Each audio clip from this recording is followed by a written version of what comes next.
여기서 제일 중요한 게 클레임입니다. 클레임은 토큰의 필드 값을 뜻합니다.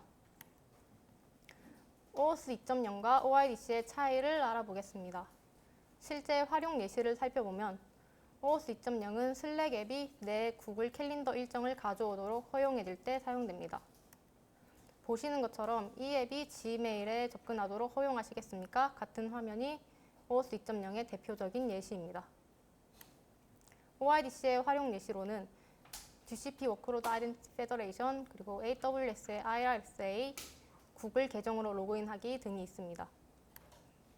보시는 화면처럼 구글 계정으로 로그인하기 기능이 OIDC의 대표적인 예시입니다. 주요 차이점으로는 OAuth 2.0은 앱이 권한을 위임받을 때 액세스 토큰을 사용하고 OIDC는 로그인이나 워크로드 신원 확인용으로 ID 토큰을 사용한다는 차이가 있습니다. 그래서 OIDC는 OAuth 2.0에 ID 토큰이 추가된 개념이라고 생각해 주시면 됩니다. 이 OIDC를 GCP에서 사용할 수 있는 방법이 워크로드 아이덴티티 페더레이션입니다.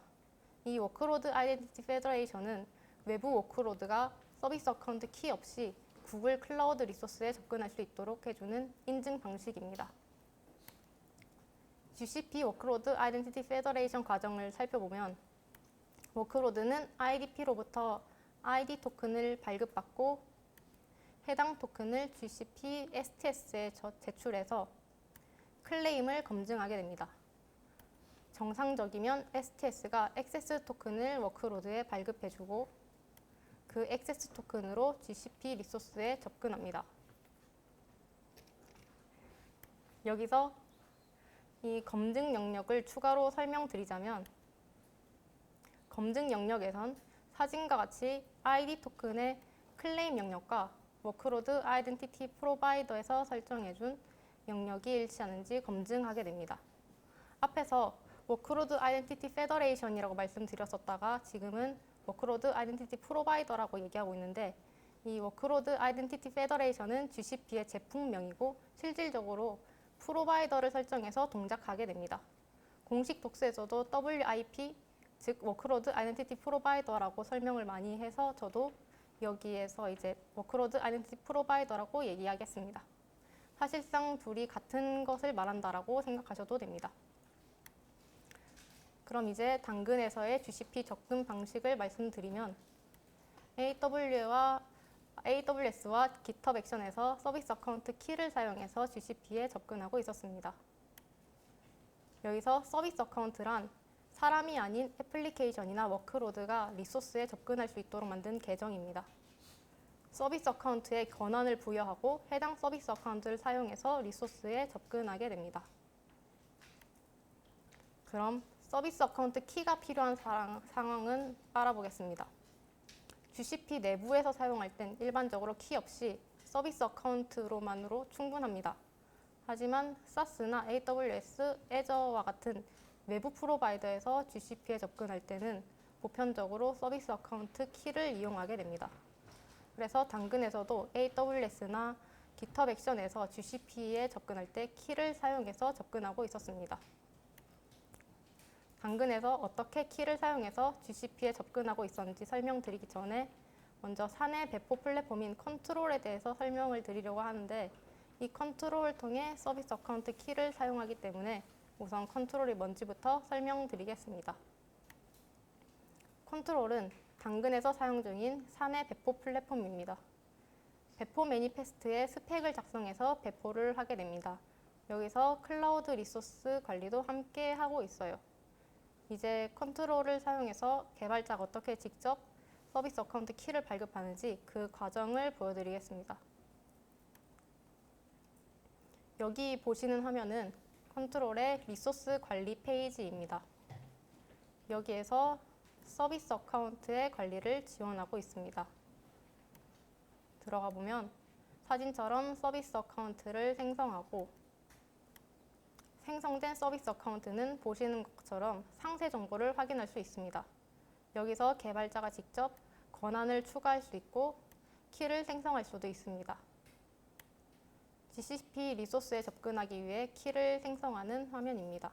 키를 생성하면 키 정보를 확인할 수 있고 편하게 키를 사용할 수 있습니다. 서비스 어카운트 키는 보시는 것처럼 AWS와 GitHub 액션에서 각각 사용되고 있는데 여기서 혹시 GitHub 액션 모르시는 분이 계실까봐 GitHub 액션이란 GitHub에 내장된 CI/CD 도구입니다. 코드 푸시, 풀 리퀘스트 같은 이벤트가 발생하면 빌드, 테스트, 배포 등을 자동으로 실행할 수 있게 해줍니다. 먼저 AWS EKS에서 키를 사용하는 예시입니다. 위의 사진처럼 사내 배포 플랫폼인 컨트롤로 배포할 때 설정 파일에 GCP 서비스 어카운트 그룹 네임 필드에 키를 선언하게 되면 아래 사진처럼 EKS 파드에 GCP 크레덴셜이 입력돼서 편하게 사용할 수 있습니다. 그리고 GitHub 액션에선 서비스 어카운트 키를 시크릿으로 저장해서 사용하고 있었습니다. 혹시 시크릿을 모르실 분들을 위해 GitHub 시크릿은 일반 베리어블과 달리 저장 시 암호화가 된다는 차이가 있습니다. 시크릿에 저장되면 UI에서도 다시 확인할 수 없습니다. 아래 베리어블은 밸류 값이 그대로 보이지만 위에서는 밸류 값이 그대로 안 보이는 것을 확인할 수 있습니다. 편집하기 창을 눌러도 다시는 확인할 수 없습니다. 이렇게 키로 접근하는 일이 많아지고 키를 계속 사용하고 있는지 일일이 체크하는 것도 번거로웠습니다. 게다가 키 로테이션을 하게 될 경우 새로운 키를 추가하고 그 새로운 키를 보도록 설정을 해주고 기존 키를 없애고 하는 방식으로 진행돼야 되는데 이것도 너무 번거로운 문제라고 생각했습니다. 키 관리가 복잡하다면 키의 사용을 점차 줄이고 최종 목표로는 키를 아예 사용하지 않아도 되는 환경으로 만들고 싶었습니다. 우선 GitHub 액션에서 워크로드 아이덴티티 페더레이션을 사용하기 위한 테스트를 진행하게 되었습니다.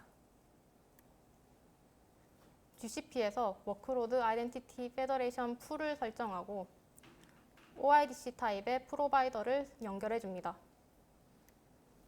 그리고 GitHub 공식 독스에서 사용법을 확인해 보면 GitHub 워크플로우 파일에 워크로드 아이덴티티 프로바이더와 서비스 어카운트를 입력하라고 되어 있습니다.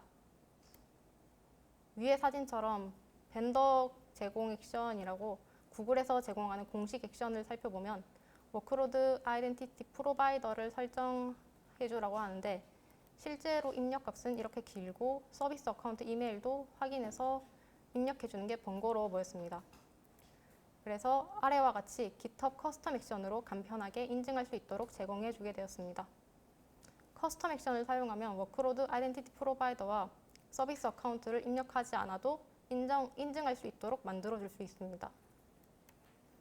여기서 커스텀 액션 또 모르실 분들을 위해서 설명드리자면 커스텀 액션이란 워크플로우로 실행할 수 있는 작업을 함수처럼 미리 정의해 놓고 재사용 가능하게 만들어 주는 것을 뜻합니다.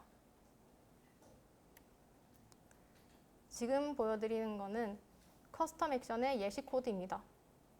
이 예시 코드처럼 워크로드 아이덴티티 프로바이더를 미리 선언해 줄 수 있습니다.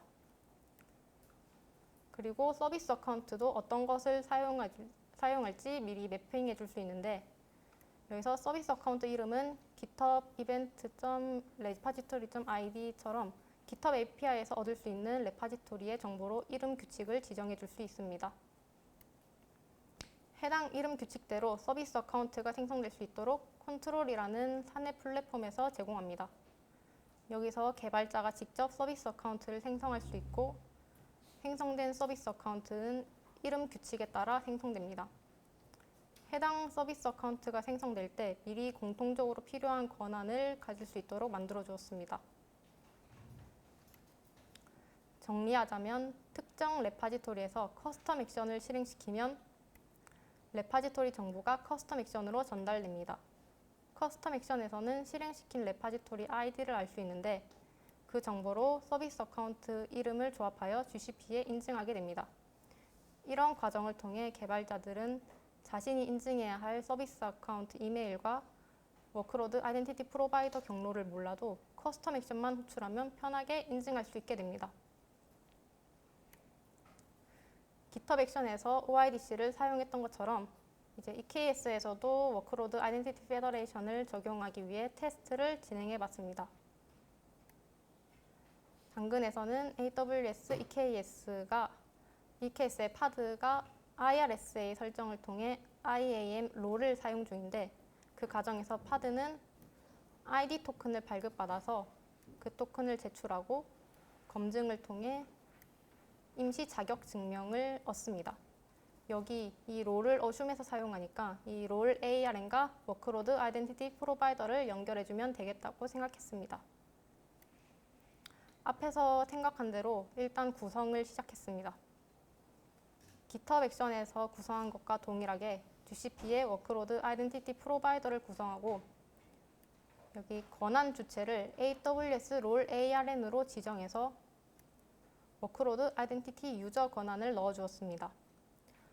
앞에서 GitHub 액션에서 구성을 진행했을 때도 외부 주체에 대한 권한은 동일하게 부여했었습니다. 그리고 보시는 것은 배포를 위한 예시 코드인데, 이렇게 사용자 인증 정보 구성 파일을 만들고 해당 구성 파일을 통해서 인증을 하는 프로세스입니다. 이대로 작성해서 배포했는데 보시는 것처럼 권한이 없다는 오류가 발생했습니다. 심지어 해당 퍼미션은 앞에서 이미 권한을 부여했었는데 에러가 발생했습니다. impersonation이라는 생소한 단어도 보입니다. impersonation이란 무엇 안에라는 뜻의 in과 가면이라는 뜻의 페르소나가 합쳐진 말로, 중세 영어에선 누군가를 연기하다라는 뜻의 연극 용어였다고 합니다. 현재는 다른 사람인 척 행동한다라는 의미로 쓰이고, 다른 주체의 권한을 자신의 것처럼 사용할 수 있도록 해줍니다. A라는 서비스 계정이 B 서비스 계정으로 impersonation 한다면 A 계정이 B 계정의 권한을 그대로 사용할 수 있다는 것을 의미합니다. AWS에서 어슌 롤과 비슷합니다. 그래서 EKS 인증 방식을 다시 보면 여기서 제가 잘못 생각했던 부분이, 실질적으로 OIDC에서 검증하는 것은 여기 이 토큰인데 이 부분에 대한 고려가 미흡했었습니다. 그럼 이 토큰을 한번 살펴보겠습니다. 보시는 것처럼 JWT 타입의 ID 토큰을 디코딩 해보면 다음과 같이 내용을 알 수 있는데, 실질적으로 여기 ARN 클레임을 살펴보니까 이런 ARN 클레임은 없었습니다. 그래서 ARN 애트리뷰트로 권한을 주었었기 때문에 인증이 제대로 되지 않았고 권한 에러가 발생했었던 것이었습니다. 여기 보시는 것처럼 커스텀 애트리뷰트로 kubernetes.io의 네임스페이스는 GCP 테스트 이런 식으로 줘도 되는데, 저는 그냥 기본적으로 있는 서브 클레임을 바로 매칭해 사용하기로 했습니다. 이제 다시 GCP 워크로드 아이덴티티 프로바이더 설정을 확인해 보면 사진과 같이 이슈어와 어디언스를 설정해 주는데, 이건 ID 토큰의 ISS AUD 클레임과 매칭됩니다. 각각 발급자와 대상자를 확인합니다. EKS 파드에 설정된 ID 토큰에서도 AUD ISS 클레임을 확인할 수 있습니다. 토큰의 AUD ISS 클레임과 앞에서 설정한 프로바이더 설정의 값이 일치해야 합니다. 그리고 프로바이더에서 어트리뷰트를 설정하는 부분이 있는데, 이 부분은 권한을 받으려는 주체가 누구인지 식별하는 역할을 합니다. 어트리뷰트가 매칭되도록 권한을 부여해야 AWS가 같은 외부 프로바이더가 권한을 얻을 수 있습니다. 사진에 보이는 것처럼 키 밸류 형식으로 설정할 수 있는데, 첫 번째 애트리뷰트를 보면 AWS 롤이라는 키에 ARN 클레임을 값으로 매칭시킨다고 되어 있습니다. 그리고 두 번째 애트리뷰트는 서브 클레임을 매칭시킨다고 되어 있습니다. 저는 IAM 롤 ARN을 매칭시키고 싶었기 때문에 첫 번째 애트리뷰트를 설정해 줬었는데, 애초에 ARN 클레임은 없었으므로 잘못된 설정이었던 것입니다.